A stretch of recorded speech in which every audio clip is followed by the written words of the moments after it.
Hello everyone, my name is Rosie and welcome to my channel.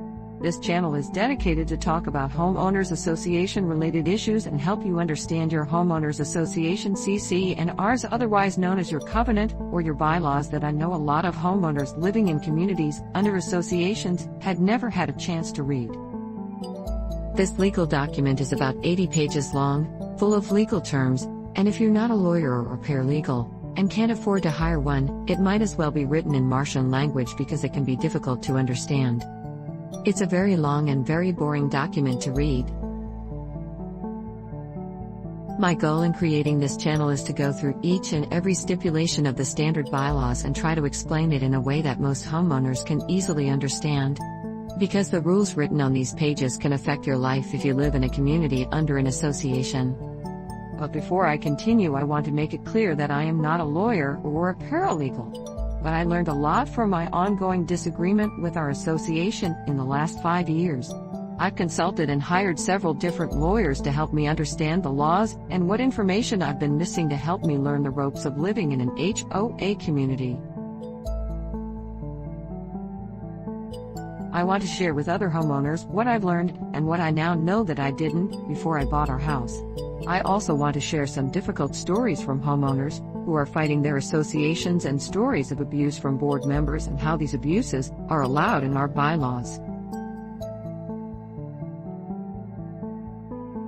I'm not sure if you have seen the Geico commercial where they were making light of an HOA situation that many homeowners are now dealing with, but Cynthia for this commercial was my inspiration for creating this channel. As I mentioned earlier, one of the reasons why I was inspired to launch this video series is because I have my own nightmare story to share, and this experience have made me an advocate to change our current homeowners association circumstances, and I am hoping that with this series of videos I can get the attention of our lawmakers, and push them to create laws that will limit the reach of the board members and community managers over our properties. As a matter of fact, I'm actively writing to congressmen and senators in our state to urge them to create laws that will protect the homeowners instead of the real estate developers, and laws that will prevent the board members and developers to take advantage of their position, and hopefully we can stop the abuse of what I now believe millions of homeowners around our country, judging from how fast Geico's commercial earned the attention of millions of Americans. I hope that by explaining each stipulation of the bylaws in a more understandable way, I can inspire you to do the same. Especially if you live in the state of Georgia, where there is very little inventory of homes that are not within the confines of an association. But before I dive into the rabbit hole of HOA, let me try to explain the basics. Like, what is HOA and why is there a need for it? Homeowners associations are private organizations that were first formed by real estate developers to enforce some rules to protect their construction projects, such as private subdivisions, planned communities, condominiums, and townhomes, so that property maintenance and other provisions that are not commonly taken care of by the local government can be transferred to the home or unit owners living in these communities.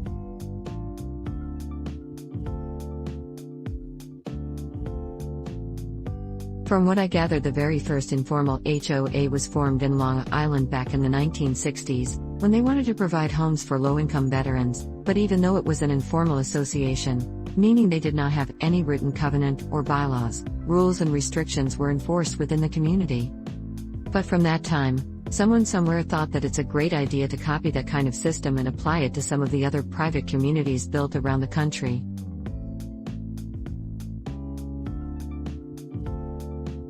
For condominiums and townhomes, in my opinion, having an HOA is indispensable because the residents share a lot of structural elements such as the roof, plumbing and walls, so having an HOA in these places are an absolute must, because, if the roof collapses, everyone who lives in the building will be affected.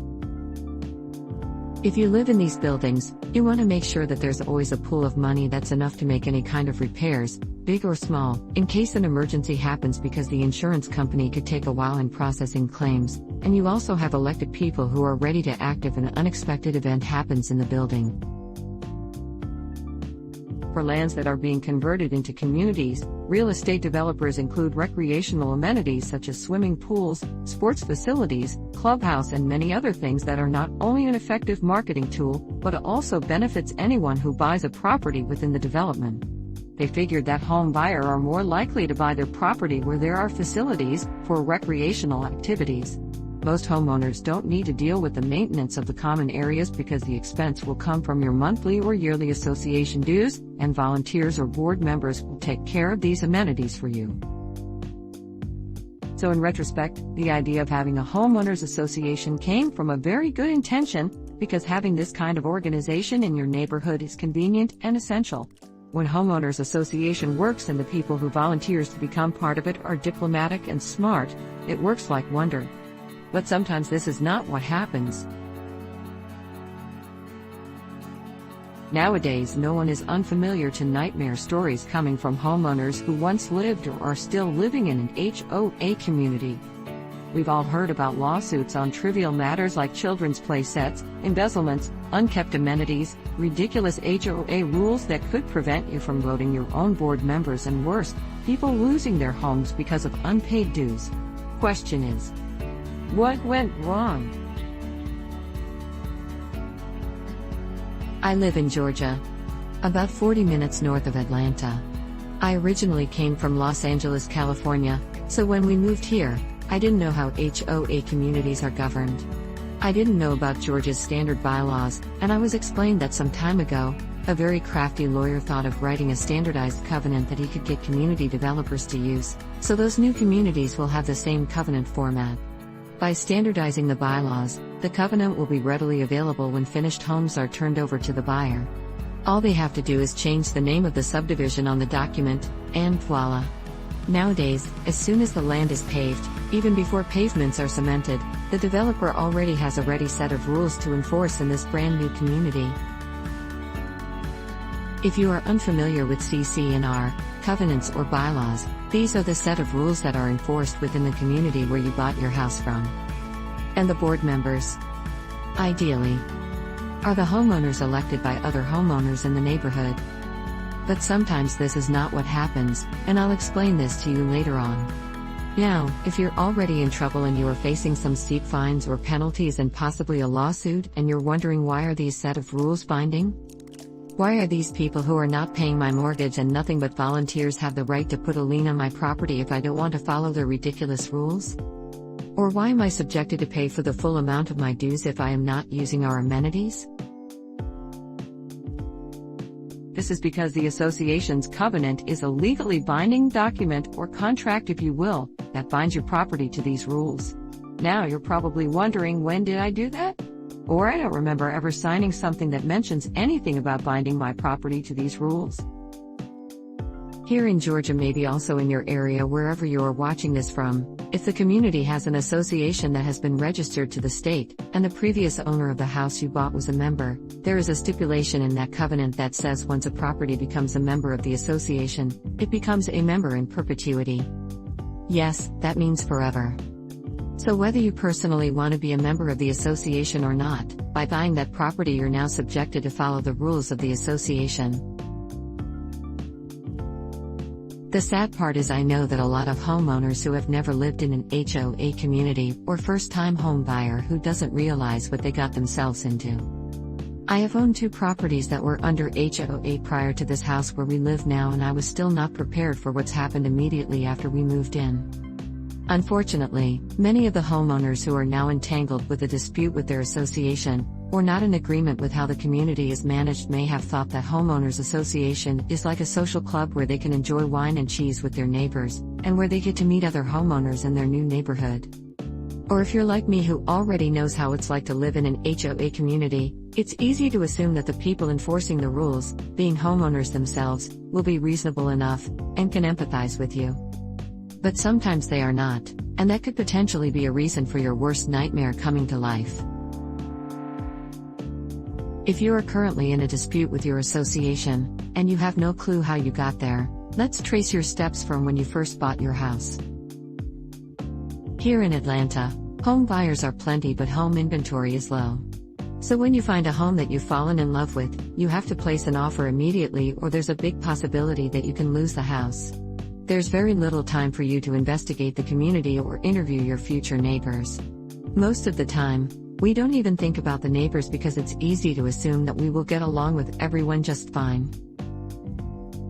Another issue here in Georgia is that it's almost impossible to find a house that is not within a development that has an association already in place. So if you eliminate houses that are not within the confines of an association, you are narrowing your home choices to almost nothing. Now if you applied for a mortgage to purchase your house, then you are aware of the mountain of documents that you needed to go through and understand during the closing, and if this is the first time that going through this kind of process, it can get overwhelming. And while your head is still spinning during the closing meeting, your realtor will give you another stack of paper to read, which is your subdivision's covenant, conditions, and restrictions. Unfortunately, no realtor or closing attorney will ever tell you how important it is to read and understand, because this set of documents has the ability to change your life. They will most likely not give you a copy of the community's bylaws before closing, or even mention what it's like to live in an association community, because they're in danger of losing a sale, since after reading what you will be subjected to, there's a big possibility that you will walk away. This is the biggest misstep and reason why most don't realize what they are committing to, and even if later on you try to read this document where most sentences starts with whereas, and now therefore, you will immediately lose attention. The covenant is not written in layman's words. And this scenario is if you are lucky enough to be given a copy of the covenant, because some of my neighbors claim that they never got a copy. Or maybe they did, they just didn't pay attention, just like what I'm trying to explain. In our community's website, you need to have an account established before you can download a copy of our bylaws, and by having an account, this means you have already bought a property in the subdivision. And this is one of the most basic things that I have been lobbying our lawmakers to pass into law. To make sure that home buyers are clearly instructed and given enough time to know and read the rules of the association where they are thinking of buying their home. The law should require realtors to give the home buyer a copy of the bylaws of the association when applicable, before they can accept an offer to the house they are selling. They must explain to first-time home buyers what it means to live in an HOA neighborhood, and make them aware of how important it is to read and understand the covenant of the community. After reading all the stipulations in Georgia's standard bylaws, which unfortunately happened after I already bought our house, and I was already in the middle of my disagreement with our association, I realized that there are a lot of stipulations that are not clearly understandable, that makes it open for anyone's interpretation. An example of an unclear stipulation is about where you can put your garbage bin. A part of the stipulation says, "At all other times, such containers shall be screened or enclosed so as not to be visible from any street or any other lot." Then what about the homes where all sides can be seen from the neighboring lots? If your yard is visible from all sides by having a neighbor to the left and right of your property, and your backyard backs up to your neighbor's lot where they can see your yard, where then are you allowed to put your garbage bin? If the association requires that you have an enclosure for your garbage can, shouldn't that enclosure be provided when the house was built? Some homeowners have found a creative way to build their enclosure while sending a statement to their board of directors. This is just one example of a stipulation that I believe is supposed to be amended to make it more appropriate for a neighborhood, but because no one reads the rules, it is more likely to be left untouched. This could cause a big problem later on when you have an overreaching board of directors or managing company who will write violation letters for even the most minuscule matter, as long as they know they could collect fines from the homeowners. Bylaws should be amended once there is an established community in a new development, so that it will be more concise, more understandable, and more appropriate for their neighborhood. The association could take a vote from the homeowners what stipulations they want to adopt, what they want to change, and what they can do without. But because most residents are not aware, and most times, even the board members themselves, their solution to this issue is to hire a community manager to enforce the rules, and they will most likely enforce it to its fullest extent. And because most stipulations go too far, the association's covenant becomes a weapon against homeowners, and homeowners become vulnerable to the abusive board of directors, community managers, or corrupt developers, which in some community also serves as the association's director, and the unsuspecting homeowners are now a lucrative source of income for community management company, for debt collectors, and for lawyers, because there are now so many lawsuits stemming from homeowners associations, and most of the time, the homeowners lose because they never read the covenant. The HOA industry, according to Gladly's website, is now an $88 billion industry as of 2017, and of course, it still continues to grow. In my opinion, The HOA board members should check, read, and gather the residents to discuss if the stipulations in their bylaws are still relevant to the community where it is enforced every 3 to 5 years to keep it current. Now there are a lot more things to discuss here, but I know I can only hold your attention so far for boring subjects like this. However, I cannot stress it enough that you need to understand your bylaws. So, please click like and subscribe to my channel, so that you know when I have a new video posted where we can continue to talk about the many other association rules that you are probably not understanding correctly, like assessments, which we will discuss in our next episode. What you don't know about assessments that could make a huge impact to your homeownership and can make you question if you actually own your home if you live in an HOA community. I will also talk more about how vague HOA rules are easily used to coerce homeowners, and later on, I'm going to interview some of my neighbors so you can meet them too, and relate to their HOA stories. If you are a person who is well versed with HOA covenant and you have any corrections about what I said here today, or better yet, if you have your own HOA story to tell, whether it's about a dispute or you are a board member of your association and would like to share your point of view, I would love to hear from you too. Please get in touch, I would love to hear from all you.